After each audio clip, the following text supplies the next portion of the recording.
અમે તમને ચૂંટીને મોકલા, તમે અમને નથી ચૂંટ્યા. તમે બોલો તમને ફ્રી મિટિંગમાં તમે ફ્રી મિટિંગમાં તમે નથી કર્યો.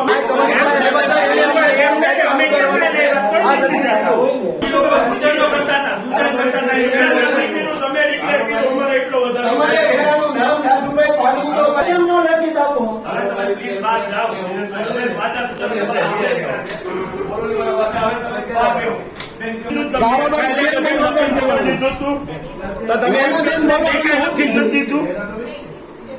અમે હકીકત તમને અમે કહો ને તો અમે અમારા ઘર સંસાર કેવી રીતે ચલાવીને એ તમને નથી ખબર છે.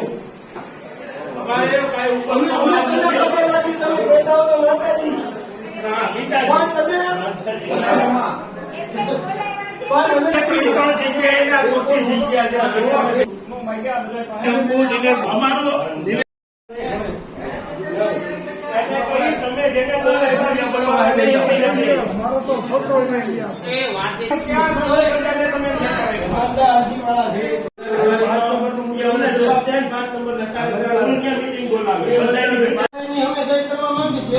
વાંધો અમે કોની અમે ઉપાડો.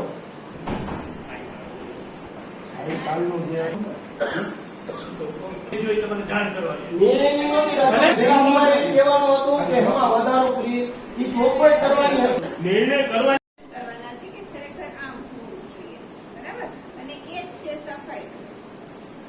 સફાઈ વેરો આપણે છે ઓલરેડી હે, પણ એમાં પાણી અને સફાઈ બેમાં આપણે એનો ઉમેરો કરવાનો છે. એના માટે તમને બધાને તમે જે વાંધા સૂચન આપ્યા એમાં તમને બોલાવ્યા છે કે ભાઈ તમે શાંતિથી વાત કરો કે ભાઈ નગરપાલિકાની આ સ્થિતિ છે, આટલા વેરા છે ને આટલા વેરા છે જ નહીં, એ આપણે નાખવાના છે. આ વાત છે. નગરપાલિકાનો એની સામે નળ, ગટર ને રસ્તા, આ ત્રણ તમારી પ્રાથમિક સુવિધાઓ છે. એની અંદર તમે પૈસા લઈ નથી. આ તમે પંચાયતી રાજની અંદર તમે જોઈ લો. વેરા વધારવા માટે વાંધા સૂચનો માટે જેટલી અરજીઓ આવી હતી એને સાંભળવા માટેની આજે કારોબારી કમિટી મળી હતી, જેમાં જુદા જુદા લોકોએ આવી અને રજૂઆત કરી હતી. જેમાં વેરાની બાબત કરું તો ભૂગર્ભ વેરો બગસરા નગરપાલિકામાં અત્યારે કોઈ છે જ નહીં, એટલે નવો વેરો દાખલ કરવાની વાત હતી. જેમાં નગરપાલિકામાં ભૂગર્ભનો ખર્ચ 1 કરોડ ઉપર થાય છે. તો આ બાબતે જોઈએ તો વેરો છે એ 1700 થી 2000 સુધીનો હોવો જોઈએ મિલકત દીઠ.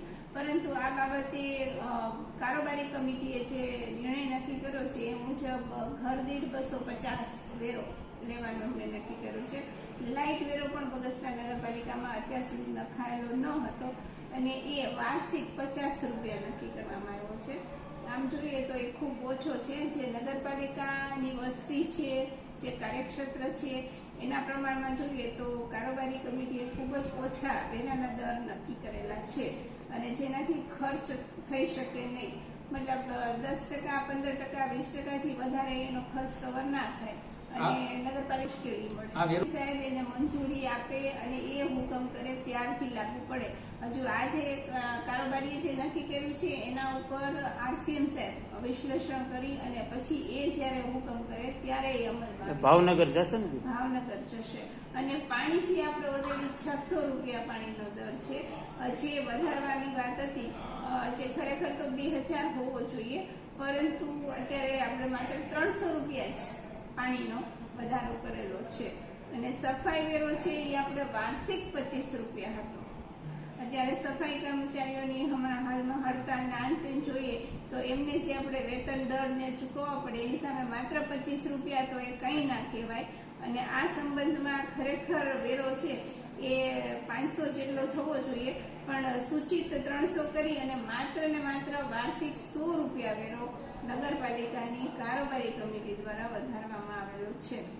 ચેમ્બર ઓફ કોમર્સે ખોટો વિરોધ કર્યો છે. એને ખરેખર શાંતિથી બેસીને હિસાબ કરવો જોઈએ કે નગરપાલિકાની આવક કેટલી છે, નગરપાલિકાનો ખર્ચ કેટલો છે, નગરપાલિકાની ફરજિયાત સેવામાં જે સફાઈ, ભૂગર્ભ અને લાઇટ બધું આવે છે, તો નગરપાલિકાની આવક જ ના હોય તો નગરપાલિકા ખર્ચ કેવી રીતે કરી શકે?